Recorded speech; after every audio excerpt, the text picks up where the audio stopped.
大家好，我是丁丁。今天这期视频的主角是两个近期在路人局非常火的力量英雄，旱地者小牛和失魂鬼小狗。他俩目前在各个分段的选择力和胜率都是挺不错的。下面我们就一起研究研究小牛小狗自命世版本以来的一些相关改动，同时看看有没有什么不为人知的细节。先说小牛，小牛的先天技能叫做灵魂石种，效果是小牛阵亡的时候会在原地留下一座雕像，会在小牛读秒期间继续帮小牛获得经验值。灵魂石种雕像有碰撞体积，滚滚大招可以与其进行交互，但是马尔斯战神须毛不行，因为灵魂石种本质上是一小段沟壑，而战神须毛并不能把人钉在沟壑上，这是之前某个版本专门加的设定。除了吸经验，灵魂石种还能提供视野，跟小牛英雄模型提供的视野是一样的，晚上的时候也会小一点。之前有一期破案视频里提到过一个很神奇的 bug， 就是如果小牛死在马尔斯关灯竞技场里面，那么生成灵魂石种雕像的这个位置会永久的帮对面破除掉自己家小鱼的缩子鱼被动。这里小牛已经复活很久了，夜眼也没有这里的视野，但是却能破除掉小鱼的缩子鱼 buff。 小鱼只有躲在树后面避开刚刚雕像的位置才能重新获得 buff。 说的不错。水人变形不能继承灵魂石种，然后灵魂石种不会被破坏。小牛左边命石叫做地壳积累，效果是小牛每升10级余震的作用范围就会增加50%。换句话说，这个命石在小牛10级之前都是没有效果的。余震初始盾范围是350，如果能升到30级的话就是500，然后副顶锁还能再加75。575的话会比相当一部分远程英雄的射程还要远。只可惜现在拉比克头小牛不再附赠余震，不然凹数积累配上地壳积累可能会出现很夸张的余震。地壳积累配上小牛自己的魔晶，效果会很不错，基本上整个屏幕的人都能给晕到。A 杖强化图腾施法时显示的实际上是余震的作用范围，所以这个圈也会变得很大。小牛右边命石叫做强击图腾，效果是小牛强化图腾的普攻或者小牛的技能击杀了某个单位的话，尸体会像这样被推出去，对半路击中的单位造成伤害。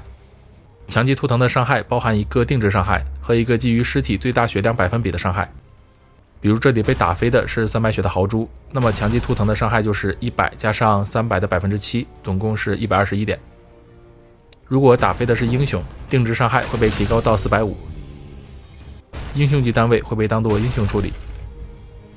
击杀幻象不会触发强击图腾，不会有尸体飞出去。守卫类单位可以触发，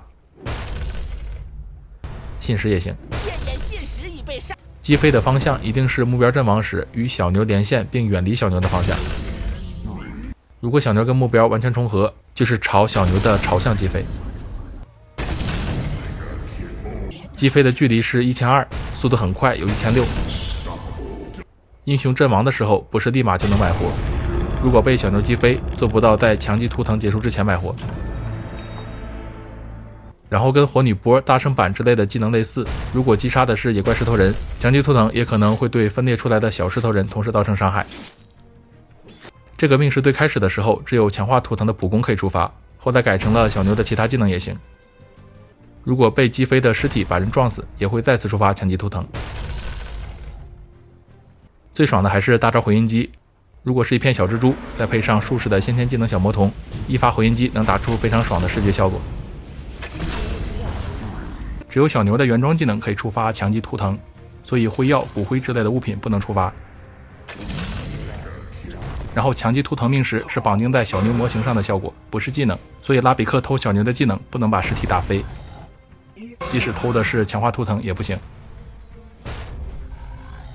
DOTA buff 显示，绝大部分的小牛玩家都会选择右边命石强击图腾，占比将近90%，胜率的话两边差不多，都是50%以上。下面聊一聊命石版本以来的小狗。小狗的先天技能就是之前的一个原装技能盛宴，攻击附带目标最大生命值1%的伤害，还能回血。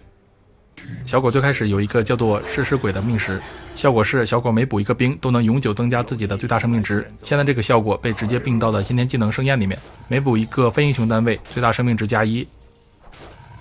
每击杀一个英雄，默认是加10，如果选择左边命时的话，能加30。另外反补也算，反补己方英雄也算。然后身上的这个圣焰 buff 会显示总共累计加了多少血。骷髅王的小骷髅可以加，能加2次。狮王小僵尸可以加。守卫类单位加不了，信使可以。另外圣焰还有一个效果，就是小狗可以从己方小兵还有 75% 的血就开始反补，其他英雄都是得等到 50% 以下。因为圣焰被移到的先天技能，新补上的基础技能是之前的魔晶技能4代伤口。然后小狗现在的魔晶效果是加强大招感染，下车的时候会对范围里的敌人施加1半持续时间的4代伤口。小狗的左边命时叫做血肉盛宴，一是刚刚提到的把击杀英雄增加的最大生命值从10提升到30。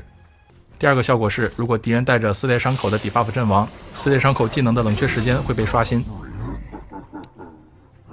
同时可以看到，之前那个可以扩散的效果已经被移除了。然后即使目标被反补也能刷新。